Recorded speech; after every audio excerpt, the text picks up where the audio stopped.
Don't overcomplicate, keep it simple.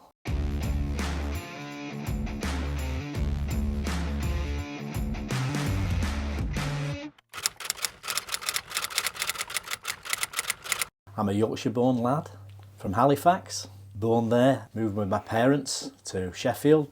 Did like playing sport and things like that. So much so that, liking sport, that at that school I got the opportunity to go and see Sheffield Wednesday play. To go and see a full football match in colour with an orange football was just so exciting. Seeing those matches got me for a passion for it, but my parents felt that education was still the way to go, and so they wanted me to go to a private school that was non-football. The private education helped because I got individual attention, and that's probably something I needed, but it lasted a year because my father's job moved again. But this time I went to a school in Carveley near Leeds, between Leeds and Bradford, and that was a real football school. And playing amongst other lads, they realised, Robert can play. That's where it all really began. Joining a club called Putsey Juniors, who was a kindergarten team to Leeds United. They looked at me and felt goalkeeping was something for me. Things started to develop because, again, my father's job moved us from Yorkshire to Bristol. It meant going to a school that was rugby union. I'd never played rugby union. In my mindset, I was always wanting to be a footballer. So to help me, my father wrote a letter to Bristol City.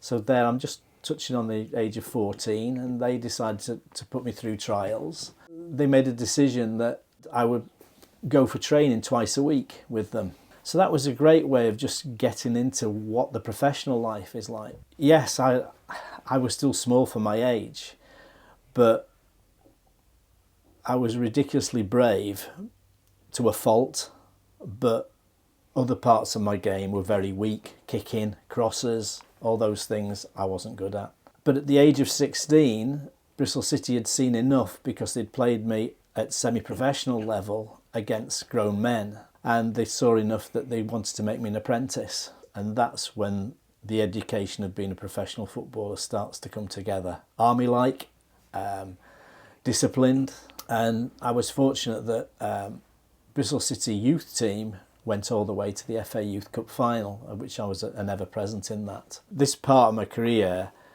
you know, I'm 17 playing against Souness's and yeah. I mean, you won't know all the names, but I'm playing. Yeah, so I'm playing against Tottenham's and Arsenal's had just won the double, with league and cup double. Yeah, and Bristol City were a club trying to get into the first division, which is the Premiership today. Yeah. And they were on a mission to get there. And I think they looked at me as I was third choice goalkeeper, that maybe I wasn't at this stage of my career right for them. And I know that a coach who was always thinking closely of me made Shrewsbury Town aware, who were in a lower level, they were in the 4th division and just been relegated, that I might be good as an understudy to a goalkeeper with more experience. And thankfully for me, it was the best move of my life. I got individual attention, very much so at Shrewsbury Town, and I think that's what I needed.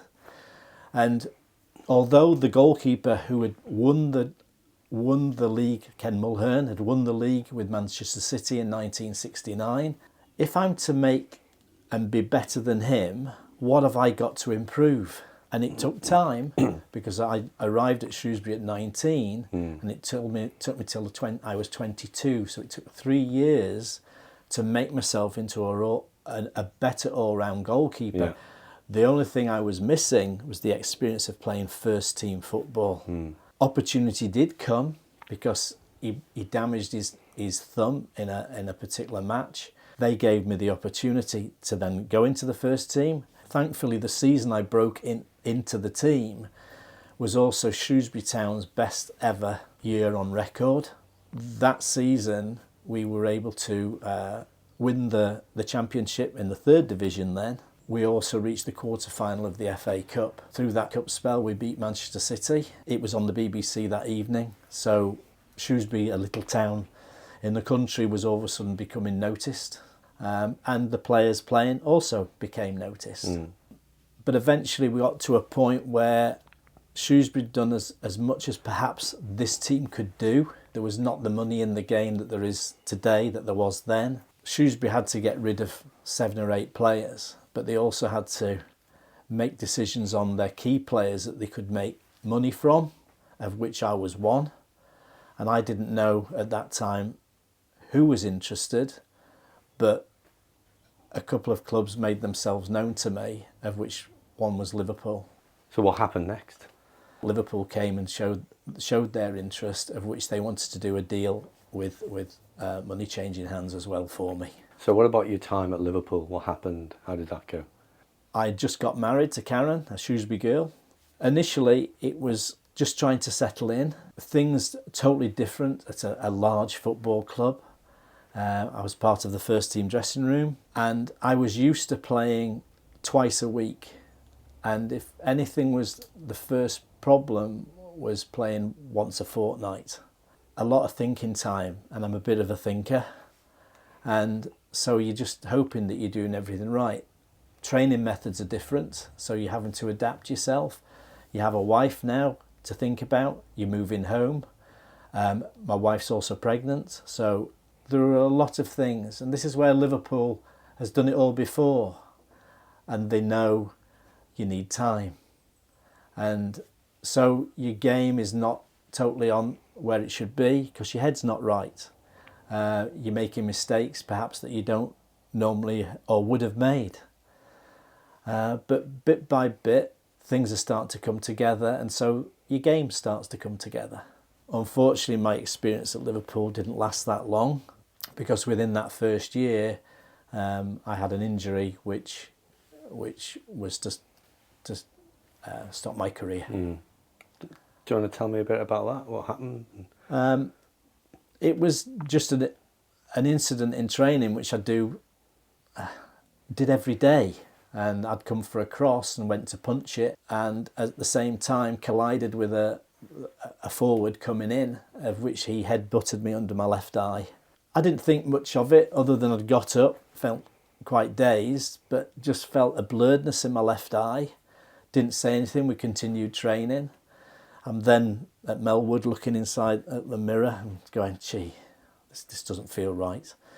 But not saying too much about it because I've just come and joined the best club in the world, and I'm part of the team, I'm part of the squad, and what's going on? So there's all these questions coming into my head. The week or so after, not saying anything to family or my wife, I thought, I've got to get this checked out. And having gone into an optician's on the Wirral, he just took one look and said, this is serious. So it was at that stage I got a referral from my doctor, who referred me to a gentleman, Mr. Trimble, at Rodney Street in Liverpool. And he told me what the facts were, and I realised that it was an injury that would stop my career. It would stop me playing at the top level. I'm in a contract with Liverpool Football Club. I'm married less than 6 months with a newborn baby. And I know that if I go and tell Liverpool Football Club I'm injured, they'll just replace me because that's how it works. And at that time, Liverpool had gone from Bob Paisley as manager to Joe Fagan as manager. So Joe Fagan was about to take his biggest position up at Liverpool Football Club. So having gone in to see Roy Evans first, Roy Evans then referred me to Joe Fagan, and I said, Joe, I have this issue. Well, he needed the arm round of him of the chief exec, which was Peter Robinson. And from that moment, Peter Robinson, the chief executive, took control of everything in my life. And that's where I owe a lot to Liverpool Football Club. Because what they did, they put me at ease. I was just absolutely, I can't afford, if they just let me go now, I don't know where I'm going to go, what I'm going to do. I'm analysing my monthly outgoings and thinking, how am I going to afford my home? How am I going to afford this? And so it was very much a frightening time. But they just said to me, we'll guarantee that the remaining part of your contract will still stay in force. But what we're going to do is we're going to say nothing and let you come to terms, and you still train. Yeah, you still want to train. Do you still want to play? I said, yes, I still want to play. But it was quite obvious within starting that season, I went to play at Wrexham. I was struggling. My confidence, where my head was, I knew I was doing something for no future gain. Yeah. And I wasn't even really getting enjoyment out of playing because it wasn't where I was wanting to be and what I'd planned to be. I came back to Liverpool and I still trained with them, and they were fabulous. They'd let me train with the first team. And so that continued for well over a year and a half. And the players knew nothing. None of the players until one day, Graham Souness came to me, the club captain, and he just said, we've just heard that you've had an injury for some time, and as players we all want to look after you. You're one of us. And he said, we all want to come and play a match for you. And I said, well, thanks. Very quickly, back to the chief executive, he said, what we'll do as a club, we'll give you a testimonial and we'll do it under our banner. And that's, again, where Liverpool were just phenomenal for me. And that was against Shrewsbury Town? That was against my old club, Shrewsbury. And then eventually this one November night, the season in '86, after Liverpool had just won the double, they made the date. And Liverpool came down. And I just remember Ronnie Moran take me into the dressing room with all the players, who were giving me a lot of stick, which is how it is amongst the blokes. And opening two boxes, and in these two boxes, one was the FA Cup and the other one was the First Division Championship. And they just glittered out at me. And he said, we're going to show these while you're here as well. So Excellent. At half time, the Shrewsbury public knew what it was like to see the big two trophies that Liverpool had won. And Liverpool played a great team that evening for me. And the manager at the time was Kenny Dalglish, and he came on for the second half, of which I went and played the second half, and I was the one that let the goals in. But at least I had a fun evening with my old Shrewsbury fans. I'd made a decision quite quickly that I didn't want to remain in football. I'd seen enough to know that my knowledge and where I was most comfortable was around goalkeeping. And that at that time there were no goalkeeping coaches. And so I looked at several jobs, and some jobs weren't that good I was going for. So I joined a company called Sovereign Chemicals. The director was an ex-hockey player. And he said to me, let's see if we could make this work. And basically I was selling product to the building industry.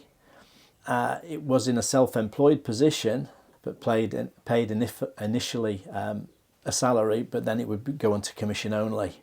These were all new things to me.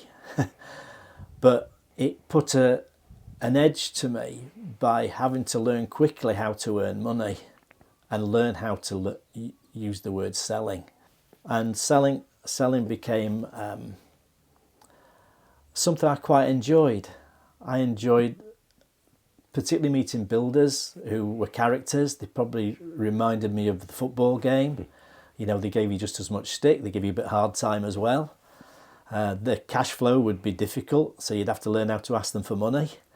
And all those things I started to learn in my first year after football. I think initially, as I mentioned with Ken Mulhern, he influenced me without verbally helping me. He didn't realise, but he did. So that was my first influence. I think another influence in your life is people say to you, you can't do this. So many times, particularly at my last school, people would say to me, well, good luck in what you're going to do and trying to be a professional footballer. And it would almost be said in a certain way that you think, they don't think I'm going to make it. And this is where the other side of you kicks in and going, well, I'm going to prove you wrong.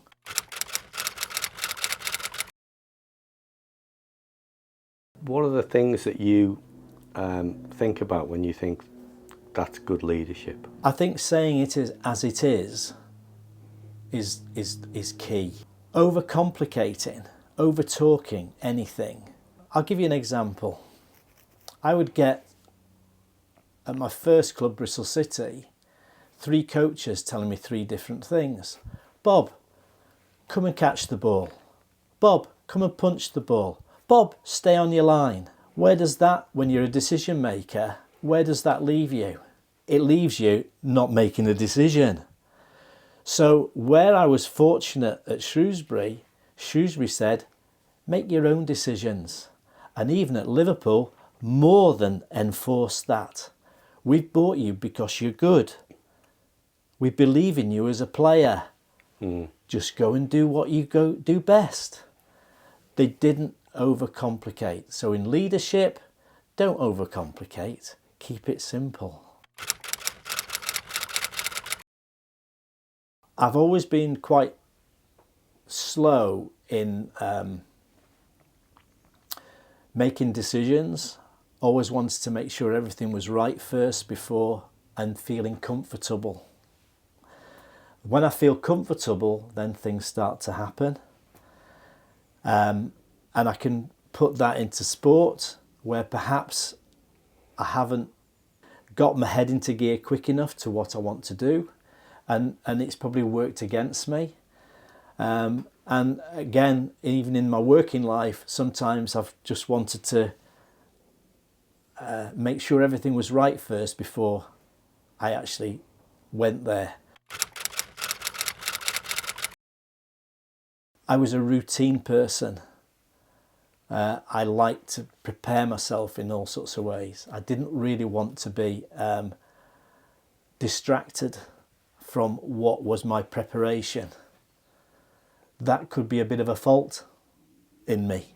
Examples are when I saw top flight footballers being very chilled and relaxed prior to going out, whereas you saw others, being physically sick before they went out. There's a compromise between the both, I believe. Yeah.